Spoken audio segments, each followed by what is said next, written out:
Alô.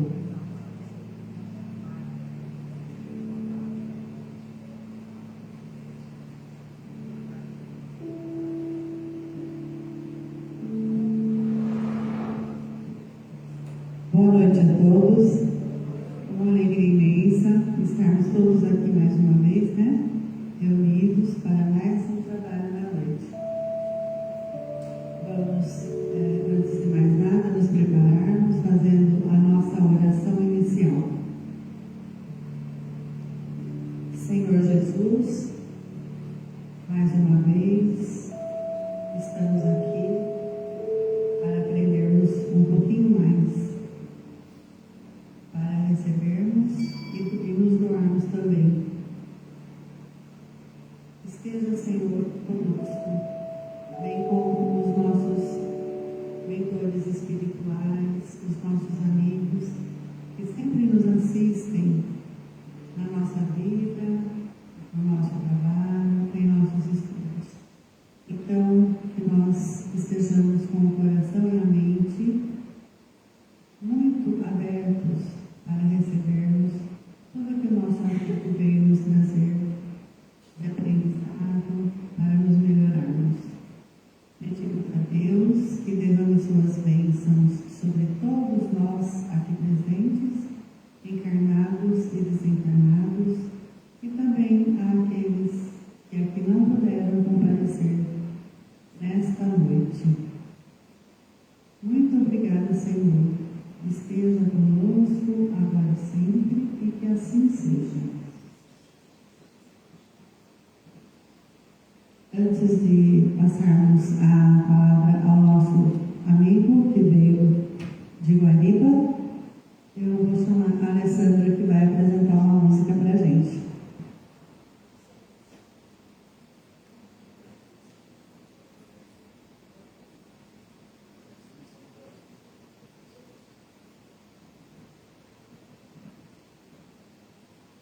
Convido vocês para estar fazendo comigo uma prece cantada.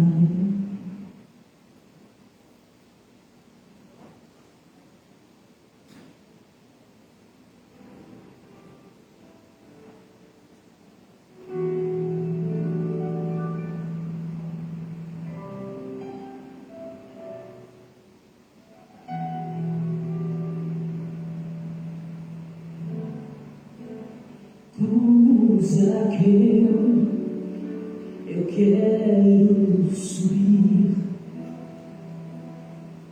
bem mais alto que eu puder, só pra te ver, olhar para ti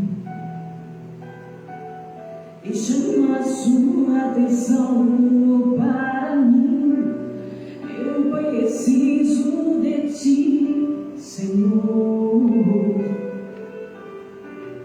Eu preciso de ti, ó Pai. Sou pequeno demais, me dá a tua paz, largo tudo pra te seguir.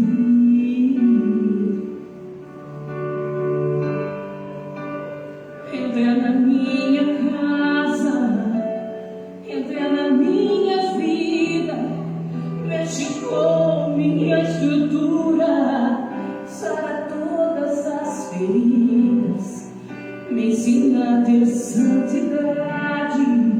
Quero amar somente a ti, porque o Senhor é meu bem maior, faz um milagre em mim.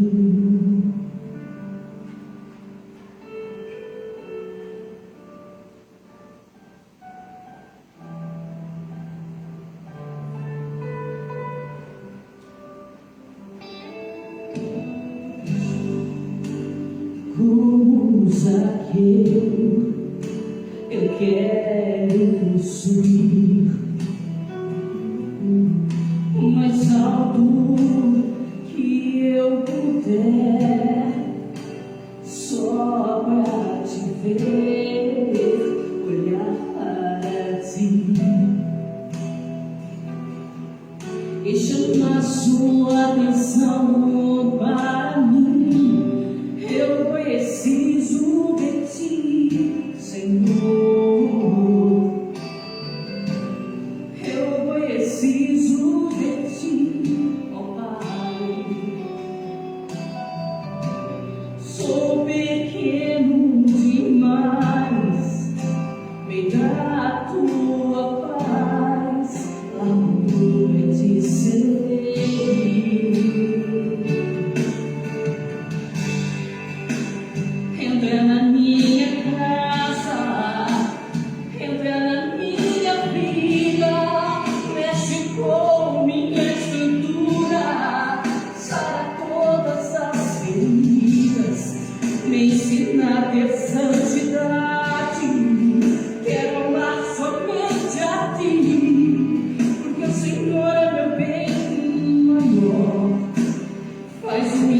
santidade. Quero amar somente a ti, porque o Senhor é meu bem maior. Faz um milagre em mim.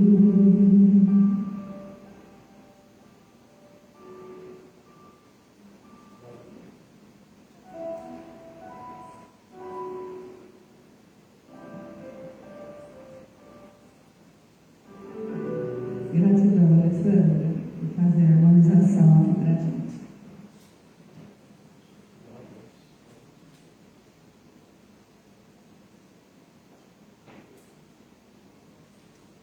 Bom, agora eu vou passar a palavra para o nosso convidado da noite, Fernando Luiz Costa Lemos.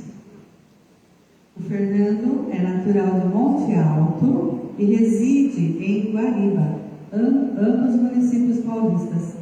Fernando é licenciado em Ciências e Matemática e atua profissionalmente como supervisor de ensino.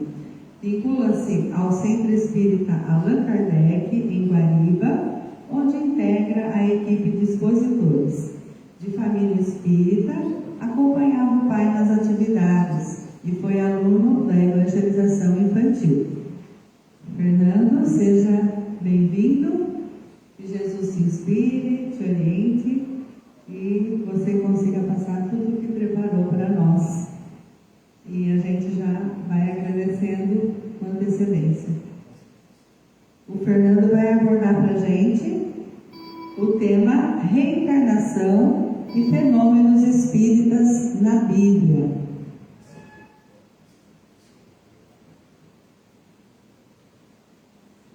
Seja bem-vindo, Fernando. Boa noite a todos. Agradecendo mais uma vez pelo convite do Orson. Eu retorno a esta casa depois de 37 anos, porque eu, durante o ano de 1987, residi no município de Dobrada e vinha com o meu pai às aulas de evangelização infantil neste centro. E agora, com gratidão, eu retorno, após esses 37 anos, na condição de um palestrante, que eu espero poder contribuir de alguma forma com a divulgação da doutrina espírita. Eu sou professor, atuo na supervisão de ensino, no magistério estadual há 28 anos. E meu estudo, de modo autodidata, é sobre as escrituras e o espiritismo científico.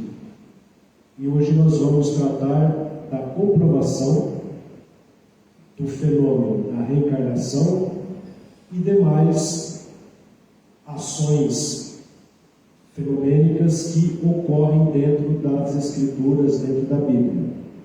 Porque nós espíritas temos que ter bastante estudo para demonstrar que nas escrituras não existe nada que contradiz a doutrina. Pelo contrário, ela vai corroborar, vai comprovar muitas coisas. Então, por exemplo, na reencarnação, se vocês forem procurar no Antigo Testamento, que é a primeira revelação trazida por Moisés, realmente não vai existir a palavra reencarnação, de forma alguma. Mas como que eu posso demonstrar? Através de uma análise que nós chamamos, até um palavrão, como se diz, que é a hermenêutica bíblica, que é a interpretação da Escritura, e na sequência a exegese, que é o sentido espiritual daquela passagem. Então, tanto no Antigo Testamento como no Novo Testamento, existem passagens que claramente remetem à reencarnação. Vamos citar alguns exemplos. Primeiramente, no Antigo Testamento. No Salmo 23, aquele famoso salmo que começa assim: o Senhor é meu pastor, nada me faltará. Eu creio que todos vocês, ou a maioria, devam conhecer. É muito citado por várias denominações religiosas. E este salmo, ele é reencarnacionista. Mas como que você vai provar, Fernando? Vamos demonstrar. Primeiro, eu vou colocar a tradução correta, tirada diretamente do hebraico. Porque o hebraico foi a língua a qual o Antigo Testamento foi escrito. Algumas passagens em aramaico, que era um dialeto, e a maioria em hebraico, que era o idioma a qual Jesus falava. Jesus era um judeu, nasceu, viveu e morreu judeu e proferia as suas máximas em hebraico. E no Salmo 23 diz o seguinte: o Senhor é meu pastor, não me faltará. Eu tinha falado no começo, nada. Ah, mas é sinônimo? Não. Porque se eu disser que nada me faltará, vai dar a impressão de que eu não preciso fazer absolutamente nada, que é só crer em Jesus ou em Deus e que tudo vai cair do céu. Mas o correto é não me faltará. A palavra lo do hebraico significa não. Então, quem que não me faltará? É Deus me apoiando nos problemas que eu mesmo tenho que resolver, nas minhas provações e expiações. Então, quem não falta é Deus, porque Ele vai dar o apoio necessário. Mas, no final das contas, quem tem que suportar e resolver os problemas somos nós mesmos. Temos que parar de terceirizar os nossos problemas. Passa-se um trecho, depois na sequência: fará meu espírito voltar. Como que o espírito volta? Reencarnando. Ou retornar. Só que não tem reencarnação. Mas a palavra voltar, que lá no hebraico é o verbo shuv, que significa retornar. Então, o retorno é a reencarnação. Porque os judeus, uma boa parcela, são reencarnacionistas, principalmente aqueles mais radicais, digamos assim, os ortodoxos, do ramo racídico, aquele que usam chapéus pretos, barbas longas e etc. Os fariseus da época de Jesus eram reencarnacionistas, Nicodemos, aquele diálogo com Jesus. Depois nós vamos tratar disso. E no final diz assim: certamente bondade e benevolência me seguirão todos os dias das minhas vidas. As traduções incorretas colocam da minha vida, mas não é, porque a palavra Raim em hebraico significa vidas, plural. Por que plural? Porque remete às várias existências. Porque para o judeu ele tem que cumprir 613 mandamentos. Não somente os 10 recebidos por Moisés lá no Monte Sinai. Tem mais 603 dentro do judaísmo. Mandamentos positivos, do tipo, faça isso, faça aquilo. E mandamentos negativos, não faça isso, não faça aquilo. Por exemplo, guardar o dia de sábado. É um mandamento positivo. Não matarás, é um mandamento negativo. Como é praticamente impossível cumprir-se os 613 mandamentos numa única existência, então eles precisam voltar à reencarnação para cumprir, a qual eles chamam de Gilgul Neshamot. É uma expressão hebraica que significa rodas da alma, ou seja, a alma indo e voltando nas diversas vidas da matéria, até que se cumpra esses 613 mandamentos. Aí ele não precisa mais reencarnar. Essa é a ideia. Então, por isso que o Espiritismo não criou a reencarnação. Ela é derivada do judaísmo, que por sua vez veio dos gregos, de Pitágoras, de Platão, e por sua vez veio dos egípcios e dos hindus. Então, perde-se no tempo, em épocas imemoriais, o conceito da reencarnação. Então, temos o Salmo 23 do Antigo Testamento, claramente falando sobre a reencarnação. E para provar que eu não estou inventando, eu peguei o texto original, uma Bíblia hebraica que eu tenho, e circulei. Agora está fácil de entender, né? Está claríssimo, né? O primeiro círculo, lá em cima, Yahvé Roi Lo Echad, significa: o Senhor é meu pastor, não me faltará. A de baixo, Nafish e Chover, faz meu espírito voltar. Nafish vem de Nefesh, que significa alma. Chover vem de chuva, que é aquele verbo voltar. Embaixo, Colimei, Raiai, todos os dias das minhas vidas. Raiai vem de Raim, que é vidas no plural. Então, é um estudo que eu fiz, é um estudo de busca científico, linguístico. Para aquelas traduções que nós temos por aí, a qual a pessoa que traduziu não quer divulgar ou não acredita na reencarnação, ele vai traduzir de modo errado. Ele vai colocar outra palavra: faz a vida voltar. Como na Bíblia de Jerusalém, por exemplo. Vou colocar alguns exemplos aqui de traduções equivocadas. Então, para saber exatamente, eu tenho que remeter lá no original. Não tem outra forma. Então, nós temos vários estudos a respeito disso. Outro item, outra passagem que fala de reencarnação é também no Salmo 19. O ensinamento de Deus é perfeito, faz o espírito voltar. Olha lá, novamente. Ou seja, reencarnando. Essa é a tradução correta. Tá? O testemunho de Deus é verdadeiro, transforma o simples em sábio. Como que o simples se transforma em sábio? De uma hora para outra? Não.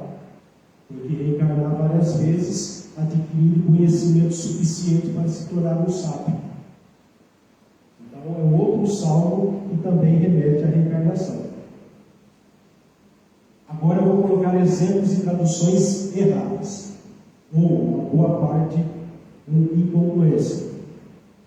Editora Ave Maria, que é católica: a lei do Senhor é perfeita, reconforta a alma, no lugar de faz o espírito voltar. Nada a ver. Reconforta a alma. A ordem do Senhor é segura e instrui o simples. Não falou que transforma o simples em sábio, só instrui. Então, negativo. A tradução da Vulgata. O que é Vulgata? É a Bíblia em latim, que foi traduzida por Jerônimo, aquele santo São Jerônimo. Vou contar a história. O Papa Damaso, no século IV depois de Cristo, pediu para Jerônimo traduzir a Bíblia hebraica e a Bíblia grega, tudo para o latim. Ele ficou desesperado, porque ele falou assim: quereis que de uma obra antiga eu faça uma obra nova? O que pensarão as pessoas? Me chamarão de sacrílego, porque traduzir uma língua como o hebraico, o grego, que tem nuances, que tem contextos da época, para uma outra é muito complicado. Só que ele falou assim: duas coisas me consolam. Primeiro, que o Senhor está me mandando, eu tenho que obedecer. E outra, a verdade não existe em coisas que divergem. Porque se a Bíblia é uma só, por que existem diversas traduções e interpretações? Então, é uma coisa errada. Então, ele sentiu o peso desse trabalho, mas ele acabou traduzindo da melhor forma possível. E aí o Antônio Figueiredo, lá de Lisboa, no século XIX, pegou a Bíblia de São Jerônimo, do latim para o português, e traduziu dessa forma: a lei do Senhor é imaculada, converte as almas. Parece que não tem nada a ver com o espírito voltar, mas teve um problema. O Antônio Figueiredo viu a palavra converter em latim e achou que era de converter, de conversão, de transformação, e traduziu dessa forma. Só que a palavra converter no latim significa retornar. É que nem conversão de trânsito, quando você faz um balão. Então ele traduziu errado. Converter significa voltar, não é converter a pessoa. Então ele quase acertou. O testemunho do Senhor é fiel, dá sabedoria aos pequeninos. Futuro, negativo também. Mas ele quase acertou, mas fez um erro crasso na questão da conversão, que é voltar. Bíblia, tradução ecumênica, edições Loyola, também católica. A lei do Senhor é perfeita, ela dá vida, no lugar do Espírito voltar. Tá vendo? A lei do Senhor é segura, torna perspicaz os simples. Eu peguei só 3 exemplos. São 23 Bíblias em português que nós temos. Tem mais 20. Eu vou colocar aqui. Cada uma de um jeito diferente essa tradução. O que eu faço? Volto no original, lá no hebraico, que é aquela primeira. A lei, o ensinamento de Deus é perfeito. Não é nem lei, é ensinamento, porque a Torá, que é a palavra hebraica para lei dos judeus, na verdade ela é um ensinamento. Traduzir por lei é um equívoco, porque a lei ela aprisiona, ela determina. Você tem que fazer isso, acabou. O ensinamento não, o ensinamento te liberta. É totalmente diferente. Por isso que o correto é o ensinamento de Deus é perfeito. Faz o Espírito voltar. Quando vocês tiverem alguma dúvida sobre qual a tradução mais correta, tem que remeter ao hebraico. Existem obras, por exemplo, de Severino Celestino da Silva, no livro chamado Analisando as Traduções Bíblicas, que ele faz esse exemplo de demonstração de forma magistral. E muitos outros pesquisadores também.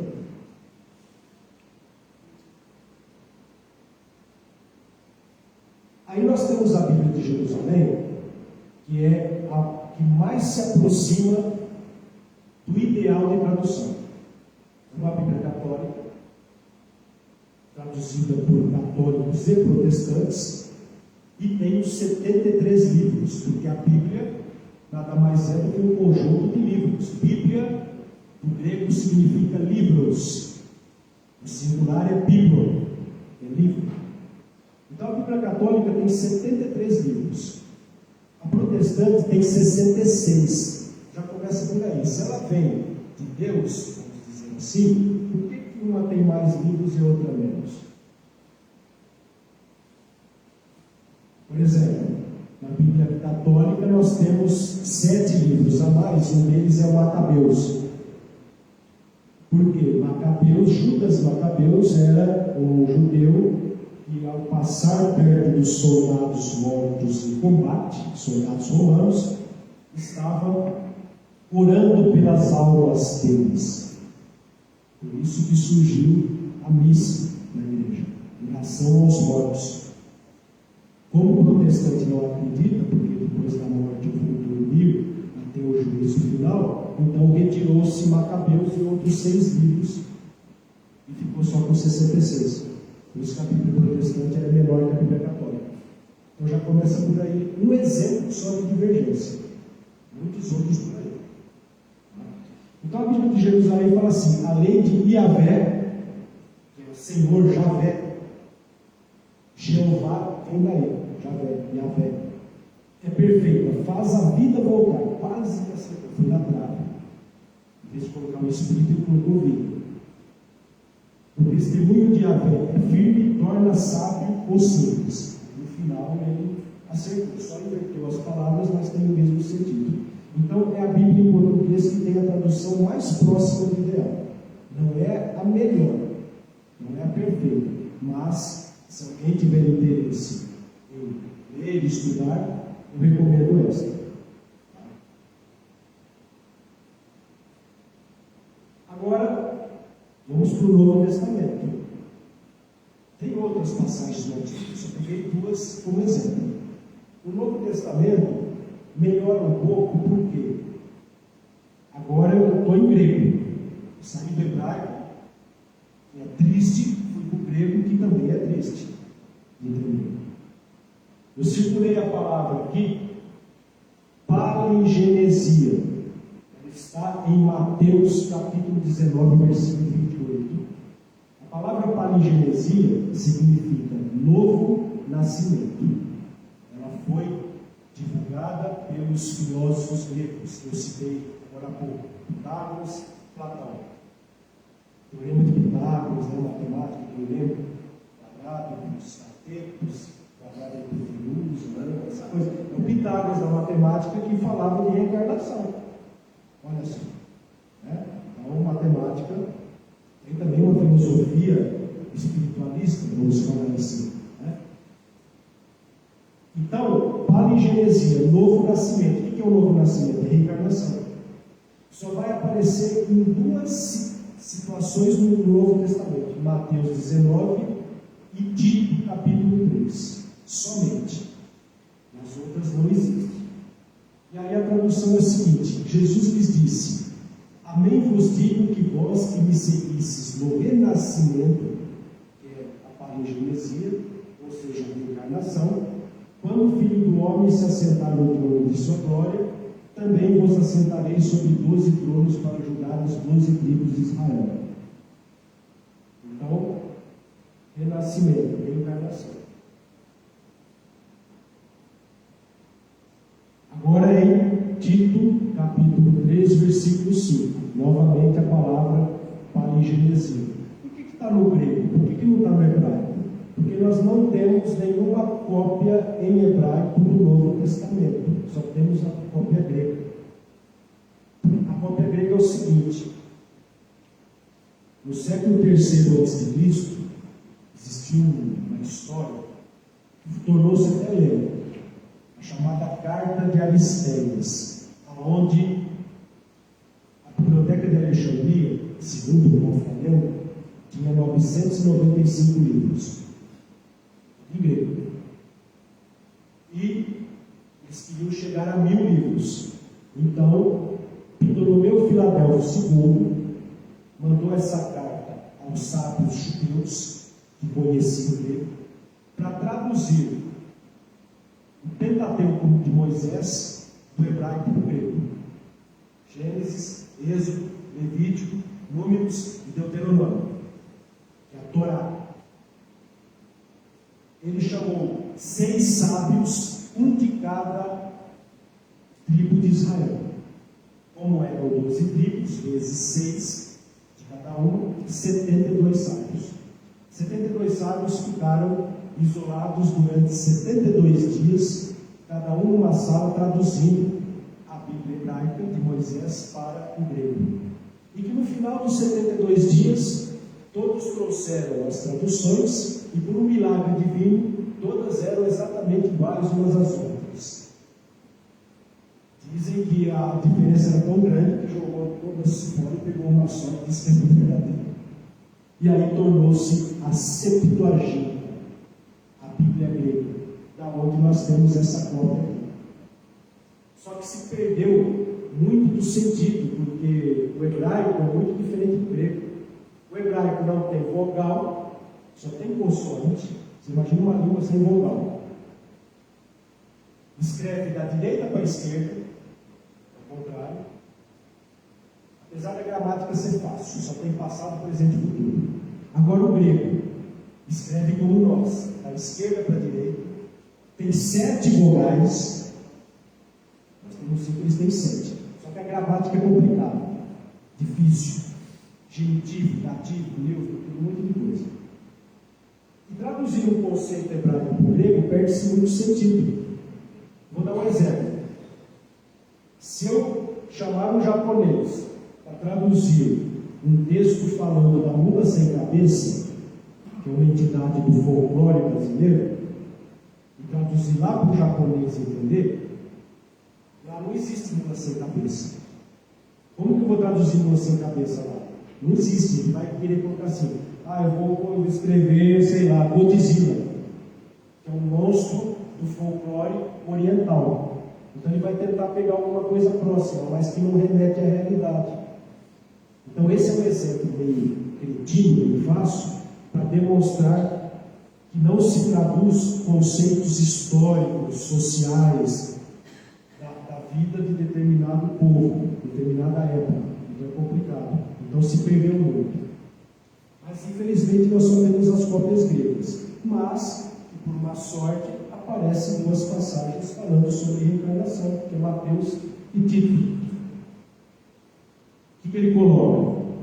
Quando apareceu a vontade de Deus, nosso Salvador, e o seu amor para com os homens, não por obras de justiça que tivéssemos feito, mas segundo sua misericórdia, nos salvou pelo lavatório da reencarnação. Para em Gênesis. O que é o lavatório? O lavatório lembra água. A água é o elemento gerador da vida. Porque para os gregos, para os judeus, a água gerava vida. O líquido amniótico, durante a gravidez, ele dá todos os nutrientes necessários ao desenvolvimento do embrião, do feto até o nascimento. Por isso que lá em Gênesis, nos primeiros versículos, o que fala? No princípio, quando Deus criava as águas e a terra, o Espírito de Deus pairava sobre as águas. O primeiro elemento que ele cria, água e terra. Mas espera aí, Fernando, não é céus e terra? Eu sempre ouvi falar que no princípio, quando Deus criou os céus e a terra. Sinto dizer, mas está errado. Porque a palavra Hashamai, traduzido por céus, na verdade significa local aonde existe água, carrega água, ou seja, é o céu superior, é a abóboda dos antigos, da onde a chuva, que justamente está caindo nesse momento, onde aparece no primeiro versículo.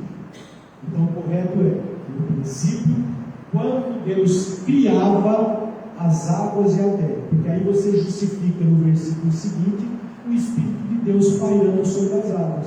De onde que vem essa água? Lá do primeiro versículo. Aí fica correta a tradução. Então, questão de estudo.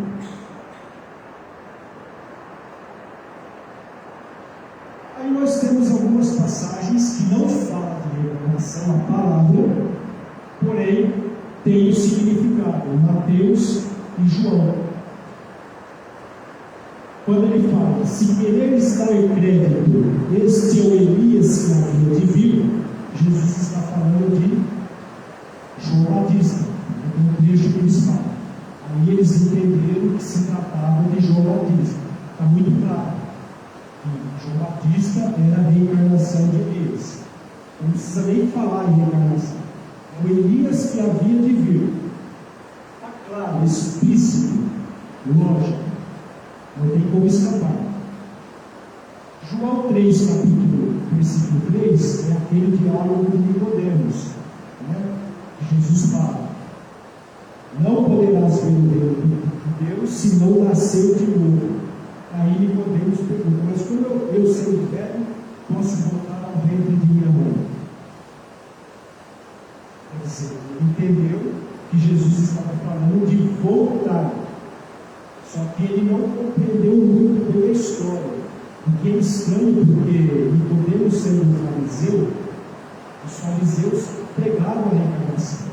Então é meio estranho ele não ter entendido essa mensagem de Jesus. Para quem não quer divulgar a reencarnação, ele vai falar assim: aquele que não nasceu do alto. É muita tradução de passivo. Por quê? Porque a palavra grega anótera significa tanto do alto como de novo. Só que Nicodemos entendeu que Jesus estava falando de novo.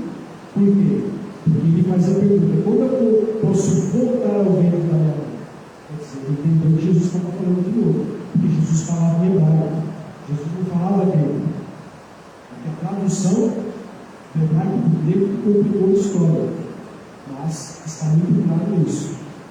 E aí, na parte ele diz: necessário vos é nascer de novo. Aqui está no plural, para todo mundo. Não é só para Nicodemos.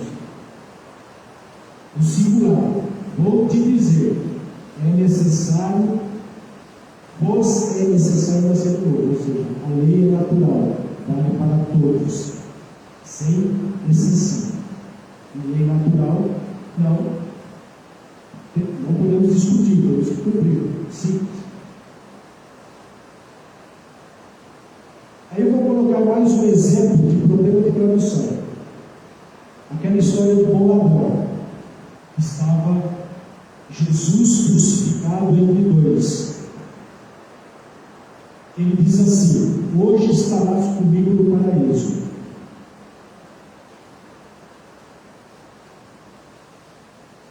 Aí nós vamos pegar algumas citações. Em Mateus 27 diz assim: os mesmos impropérios lhe diziam também os ladrões que haviam sido crucificados com ele. Então os ladrões estavam xingando Jesus.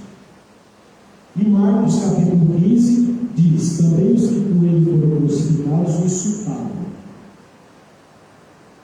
Só isso que está falando. Só que em Lucas ele faz uma dissertação, digamos assim, dizendo: um dos malfeitores crucificados blasfemava contra Jesus, dizendo: não és tu o Cristo? Salva-te a ti mesmo e a nós também. Aí o outro diz: nem ao menos temes a Deus, estando sob vossa evidência?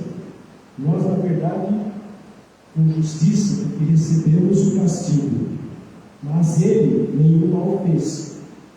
Ó Jesus, lembra-te de mim quando estiveres no seu reino. Aí, em verdade te digo, Jesus respondeu: hoje estarás comigo no paraíso. Então, deu a entender que, pelo bom ladrão, entre aspas, ter puxado sardinha para Jesus, ele ganhou o céu naquele dia. As outras duas citações não falam isso. Aí eu chego lá em João, capítulo 19, fala assim: onde o crucificaram, Jesus com os outros dois, um de cada lado, Jesus estava no meio. João não fala nada disso aqui. Qual que é o único destes apóstolos que estavam presentes na crucificação? João. João foi testemunho ocular. Os outros não. Da onde que tiraram? Porque se Lucas estivesse presente no dia da crucificação, o João estava presente, o que João não falou que Lucas disse? E agora? Será que não foi alguém que fez enxerto dessa passagem de Lucas? Porque Jesus dizia: cada um segundo suas obras. Tiago disse: a fé sem obras é morta. Ou seja, para merecer o céu, eu tenho que trabalhar, eu tenho que fazer por merecer. E de graça, o bom ladrão, entre aspas, garante o céu por ter apenas falado para Jesus: ó, lembra de mim quando vocês estiverem no paraíso. E agora, quem está contra? Não temos, infelizmente, uma resposta precisa. Tenho uma hipótese. Mas antes eu vou passar algumas traduções de outras Bíblias. A maioria sempre coloca assim: em verdade te digo que hoje estarás comigo no paraíso. Mundo cristão, vozes, pastoral, Ave Maria, de Santa Bárcia, Loyola. Todas elas. Com alguma mudança, mas sempre falando: hoje estarás comigo no paraíso. Só que Jesus ressuscitou no terceiro dia. Como que nesse primeiro dia lá já estava no paraíso? Errado. Aí eu vou lá no texto grego. Agora está fácil. Né? Eu pego um códice, que é um pergaminho em grego da época.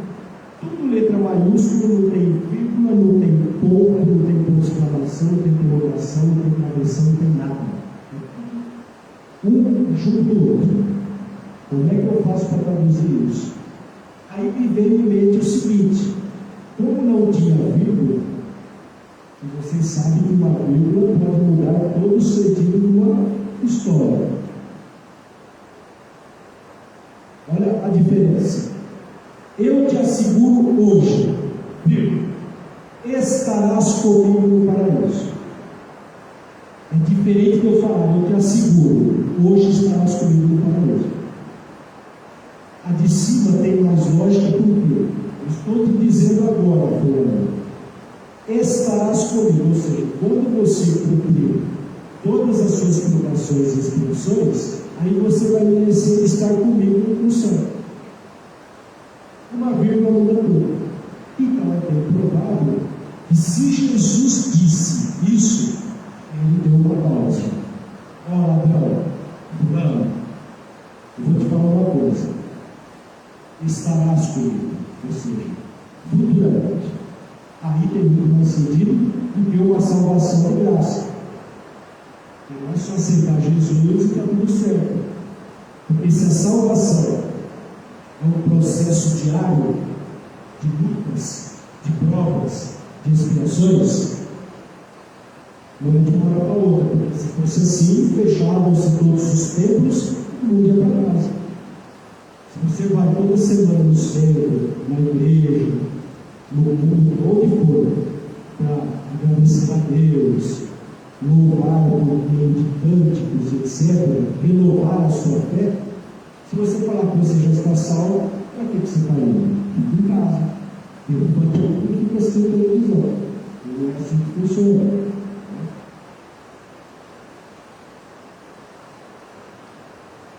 Até porque a palavra salvação vem do hebraico Roshaná, que veio aquela palavra Hosana. Hosana a Deus nas alturas, lá do livro de Mateus.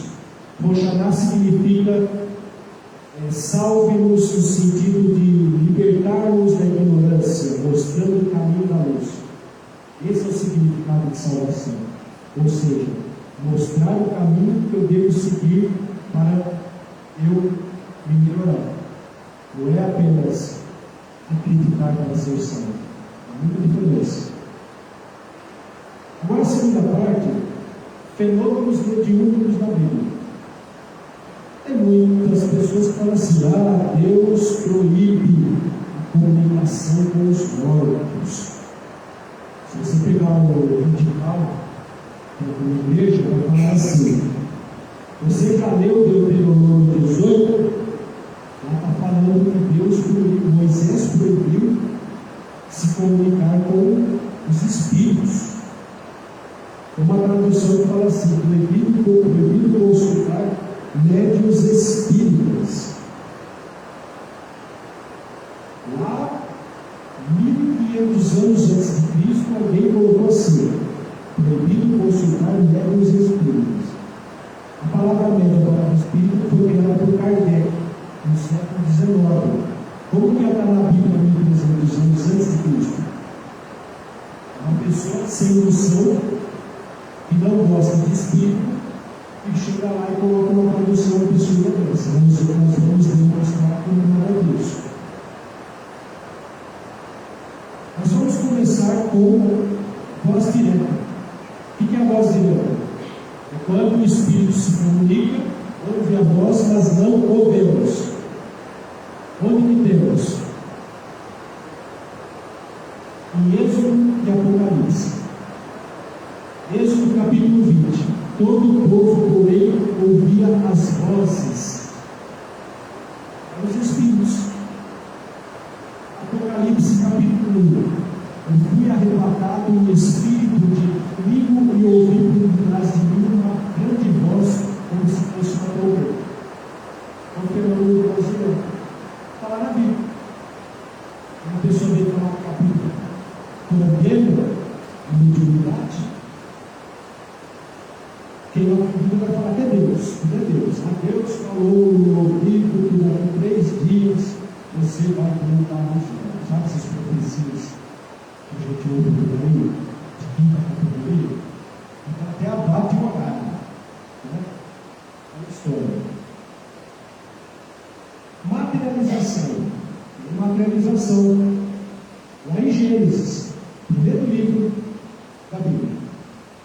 A luta de Jacó com o espírito materializado. Jacó luta com o espírito. Lá, detalhes, vocês vão ver em Gênesis capítulo 32. Como que ele poderia lutar com o espírito de qualquer forma? Se ele estivesse totalmente materializado, com as mesmas características de um ser humano encarnado. Temos escrita direta lá no livro de Daniel, capítulo 5, o banquete oferecido ao rei Baltazar, onde de mais de 1000 pessoas que bebiam e louvavam os deuses, aparecem dedos que escreviam de frente ao candeeiro. Então surge uma mão do nada, onde começa a escrever. É um fenômeno de escrita direta. Transporte. Transportar objetos de um lugar para outro, tipo, desaparece de um lugar e reaparece no outro. Temos lá em 3 Reis, o profeta Elias alimentou-se graças a um anjo que depositava pão cozido debaixo de si. O que é um anjo? É um espírito. Anjo vem de angelos, que significa mensageiro. No hebraico, malá, equivalente a mensageiro. Levitação. Lá em Ezequiel capítulo 3, o Espírito me levantou e me levou consigo. Levitação. Temos Carlos Mirabelli, um médium extraordinário aqui do Brasil, ele levitava assim à vontade. Um grande médium de efeitos físicos, principalmente de levitação, aqui no Brasil. Atos dos Apóstolos, capítulo 5. Felipe é levado pelo Espírito do Senhor após receber o batismo. Como geralmente eles associavam tudo que é do Espírito como se fosse o próprio Deus, por isso que ele coloca o Espírito do Senhor.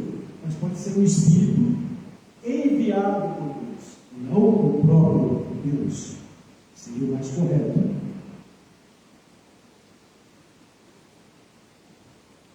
Transe mediúnico. Gênesis capítulo 15.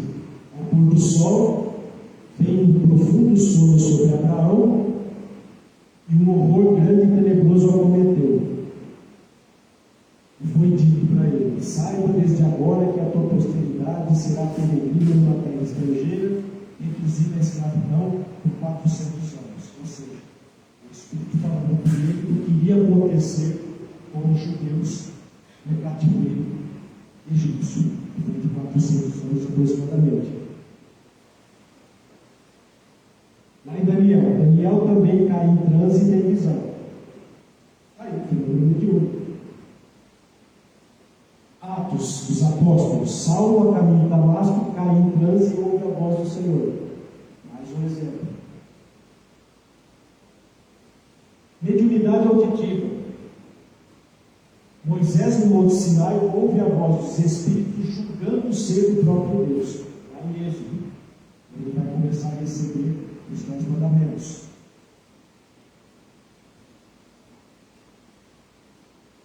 Jesus, por ocasião do batismo no Jordão, ouve uma voz que lhe diz: tu és aquele meu filho especialmente amado, a ti me comprazo. Uma voz que veio, com mediunidade auditiva. João capítulo 12. Pai, glorifica o teu nome. Então veio esta voz do céu. Quer dizer, mediunidade auditiva. Mediunidade curadora. Jesus curava os enfermos, os seus discípulos também curavam. Ele tinha um grande conhecimento do magnetismo. Atos dos Apóstolos falam: encontramos o relato de que lenços e aventais pertencentes a Paulo eram aplicados aos doentes e possessos, e graças à ação magnética desses objetos, eles ficavam curados. Mediunidade curativa. Curas à distância também foram realizadas. O criado do centurião de Cafarnaum, lá em Mateus e João, Jesus recomenda, quando esteve entre nós, que curássemos. Dizia ele: curai os enfermos, expulsai os maus espíritos, dai de graça que de graça recebeis. Ou seja, esse tipo de mediunidade, que é uma dádiva divina, se nós recebemos de graça podemos fazer. Ou Você deve comprar, logicamente. Está lá em Mateus e Lucas. E outras formas de mediunidade, voltando ao que eu estava falando no começo, a proibição de falar, de se comunicar com os espíritos, nós temos, por exemplo, Saul consultando o espírito de Samuel na gruta de Edom. É muito claro. Moisés conduziu o povo hebreu acompanhado por uma labareda que seguia à sua frente. Outro exemplo de mediunidade, de efeito físico, por exemplo. Jeremias, o profeta da paz, era médio de incorporação.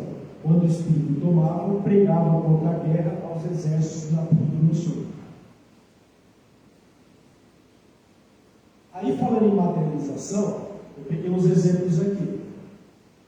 Esse é o espírito Kate King, no século XIX, entre 1870 e 1874, daquelas experiências do físico e químico inglês William Crookes, a qual, por intermédio da médium Florence Cook, ele realizou experiências onde aparecia o espírito Kate King, tirado daquele livro do Wallace Leão Rodrigues, Kate King, que é editor do Clarim. Aqui está em processo de materialização, vocês veem que o rosto ainda não está formando os olhos, está em processo ainda de continuidade. Aqui já a materialização praticamente completa, tomando todas as formas de uma pessoa como se estivesse vivo. E William Brooks, que foi tirando as fotografias em total obscuridade, porque a luz, ela geralmente acomete problemas do ectoplasma, então tem que ser feito na escuridão melhor possível. Aqui outro exemplo, onde o vestido aqui embaixo parece que está esse grande derretido, porque ela está se formando. Aqui ela de braços dados com William Crookes, que é o cientista que fez essas experiências. Mais demonstrado, impossível. Aqui eu tenho um exemplo no Brasil. Em 2005, um colega meu, chamado Walter Edan, veio fazer uma palestra em Jaboticabal, de um projeto CPFL nas escolas, sobre economia de energia, recursos renováveis, etc. Um dia, conversando com ele, falando sobre espiritismo, etc., ele falou: olha, tem uma foto aqui que eu vou te mostrar. Aí me mandou essa foto. Os professores, no horário de almoço, ele tirou uma foto e na hora de revelar, ainda era filme, o que aparece? A silhueta de um corpo feminino. Eu falei: Walter, tinha alguém nesse local? Ele falou: não tinha. Apareceu uma revelação. Foi o espírito de uma mulher que estava lá. Aqui eu tirei os rostos para guardar a imagem. Então, um exemplo aqui no Brasil, na cidade de Socorro, na região, eu acho que de Águas de Lindóia, Serra Negra, então eu adquiri essa foto que eu guardada em 2005. Então, exemplo, claro. Aí, voltando na proibição de consultar os mortos, que eu falei no início, para a gente finalizar, que aí os biblistas de plantão falam assim: você já leu Deuteronômio 18, que fala que proíbe consultar os espíritos? Né? Tá bom, então eu vou lá no hebraico. Ninguém me engana. Né? A palavra que eu circulei aqui, Hamedim, significa mortos, cadáver. Então Moisés proíbe consultar cadáveres. Por quê?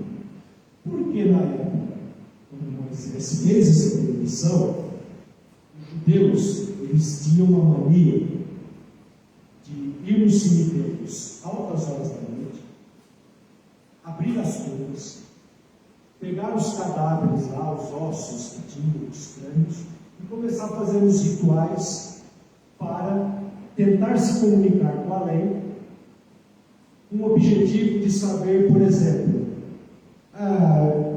esse ano a colheita vai ser boa, eu vou conseguir casar, vai chover semana que vem, eu vou ter, sabe, aquela historinha de coisas mundanas.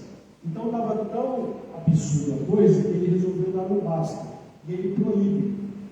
Então ele proíbe este costume. Ele não está proibindo a comunicação mediúnica saudável. Quem quer traduzir erradamente vai colocar consultar o espírito dos mortos, mas não é a palavra espírito, é a palavra amor por cadáver, que era um ritual da época. Agora, se vai falar que isso está proibido no espiritismo, é um absurdo primeiro, porque essa é uma lei judaica, é para os judeus da época. Qual é espírita, em sã consciência, vai ao cemitério depois da meia-noite e mexer com o cadáver? Não. Era costume da época. Então a proibição era para isso. Deuteronômio de 9 a 11.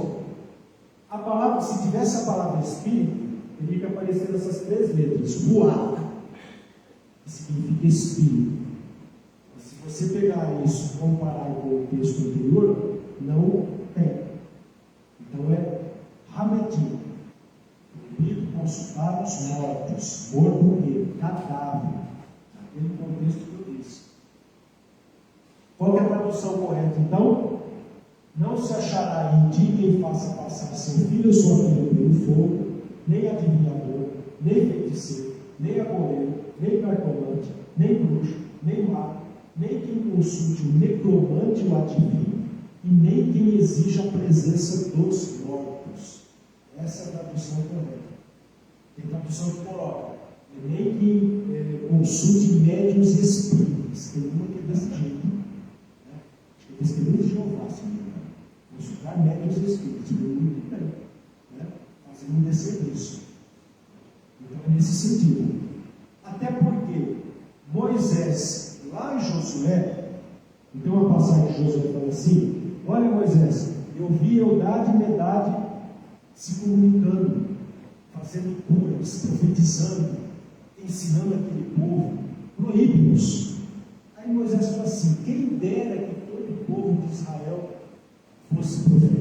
Ou seja, Moisés estava aprovando aquela atitude de Eldade e Medade, porque era uma mediunidade salutar. Então Moisés não proibiu, ele apoiava. O que ele proibia era o ritual esse que eu citei do cemitério. Não tem sentido, é um absurdo.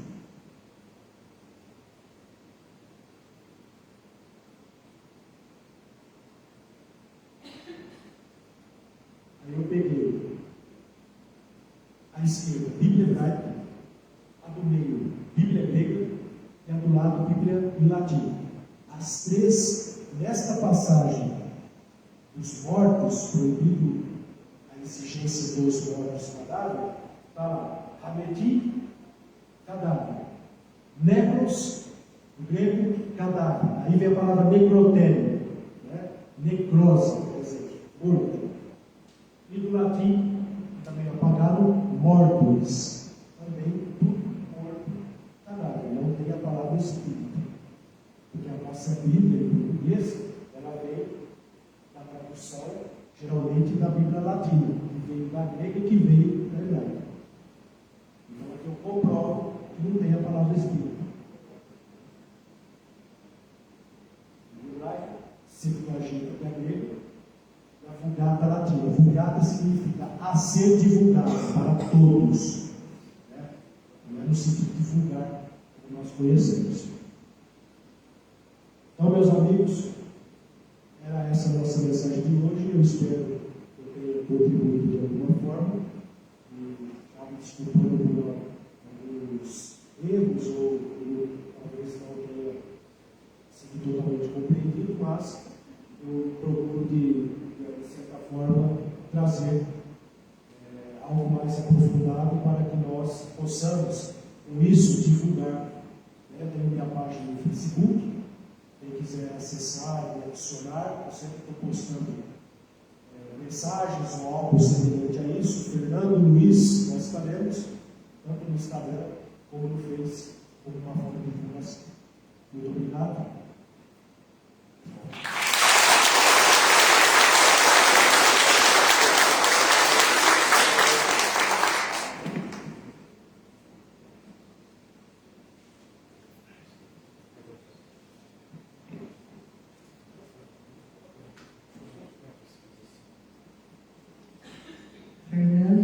nosso muito obrigada, viu? A gente nota, né, que houve um esforço muito grande da sua parte, né, dando esse estudo, porque não é fácil, né? 10 anos, muita dedicação, né? Muita disciplina e muito foco. Muito obrigada, viu, Fernando? Deus te abençoe e que você continue aí nas suas pesquisas. Eu gostaria de renovar aqui, né, o convite às pessoas para que quem conheça alguém que esteja precisando, né, conversar, desabafar, entender um pouquinho mais sobre a vida, sobre suas questões. E nós temos o atendimento fraterno. Então, toda quarta-feira, às 7h30. E quem de nós que tivermos alguém, se soubermos de alguém necessitado, que tenhamos essa iniciativa de convidá-los para aqui estar. Serão muito bem recebidos e atendidos.